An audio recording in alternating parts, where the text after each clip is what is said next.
સુરત તાલુકાના રામધરી ગામે મજૂરી કામ બાબતે મારામારીની ઘટના સર્જાતા ઈજાગ્રસ્ત લોકોને સારવાર અર્થે સારટી હોસ્પિટલમાં ખસેડાયા હતા.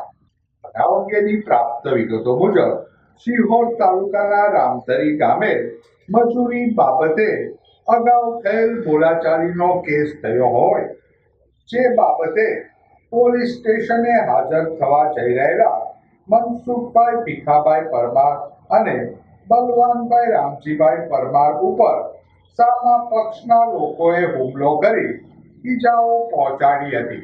ઈજાગ્રસ્ત લોકોને સારવાર અર્થે સારટી હોસ્પિટલમાં ખસેડાયા હતા.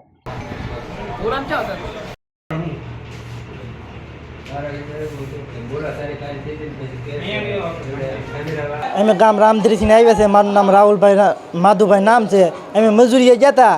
એમાં બલવાનભાઈ રામજીભાઈ આવ્યા. એ કે તારા અહીંયા કામે નહીં આવવાનું કે એમ કરીને મને મારવા આવ્યો. એમાં લોકો પાણા લઈને મારી કે કાયદેસરના વિડીયો છે ને રેકોર્ડિંગ છે, ફોનમાં ગાળ્યું દે છે. પછી રાતના બાંધવા આવ્યો, મારી પાઇપ લઈને મારવા આવ્યો. પછી મેં 112માં ફોન કર્યો, ગાડી આવી સાહેબની. પછી એ લોકો વ્યા ગયા. પછી સવારે મને આડા પીડ્યા. સોનગઢ પોલીસે મેં અરજી લખાવી. પછી સવારે હું પાલો લેવા ગયો બકરો સાસો. એ લોકો 3 જણા આડા પીડ્યા, જીગરભાઈ રામજીભાઈ ને મનસુખભાઈ ભીખાભાઈ ને બલવાનભાઈ રામજીભાઈ. આટલા જણાએ મને ઘા કર્યા છે.